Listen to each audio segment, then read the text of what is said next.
जोङो बिटिसिखौ रैखा खालामनो थाखाय बासायनो थाखायसो जों राजनिति खालामदों।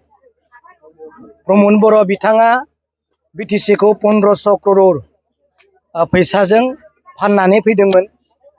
दा बे फाननाय बिटिसिखौ जों दिनै बासायफिनबाय आरो बे बिटिसिखौ जोङो राज खालामफिननो थाखाय दिनै जों राजनितिखौ ओंखारदों। प्रमद बर' बिथांनो रायजोआ 5 बोसोर सम होदोंमोन, नाथाय बिथाङा दिनै बिटिसिखौ धंख खालामदों आरो रायजोआ बिथांखौ 5 बोसोरावनो नेवसिगारदों।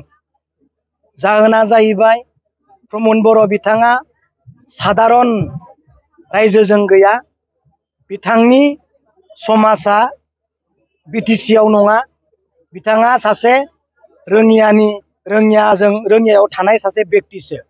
बिनिखाय रायजोनो मा नांगौ? समाजजों थानाय, गामि ओनसोलजों गोरोबनानै थानाय सासे बेक्तिखौसो जोंनो नांगौ। दा बिनिखाय प्रमद बर' बिथांखौ 5 बोसोरावनो बिटिसिनि रायजोआ नाटसात खालामदों, माने नेवसिगारदों, नारगारदों। दा प्रमद बर'खौ नेवसिनायनि गोबां जाहोन दं। बिथाङा दिनै एनडिबिफोरखौ 2 लाख बा 3 लाख फैसाजों फानदों। दिनै थार्ड ग्रेड फर्थ ग्रेडफोरखौ दिनै फानदों, होनो हायाखै, साखरि होनो हायि अबस्थायाव खालामना दोनदों। बिनि थाखाय रायजोआ दिनै प्रमद बर' बिथांखौ नेवसिगारदों। दिनै बे एसेम्बलि इलेक्सनाव जोङो 15थायाव जोङो 15थाबो एनडिए हिसाबै बिपिएफनि समर्थन केन्डिडेटफोरानो देरहागोन, बेयावबो जेबो सन्देह गैया।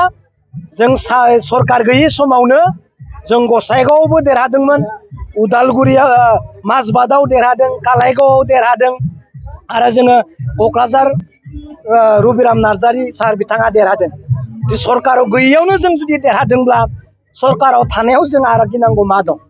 बेनिखायनो जेबो गोनो गोथो खालामनानै लानाङा। रावबो रायजोआ दिनै मोननाय मोनैखौ लानानै एगेन्स्ट खालामनानै लानाङा।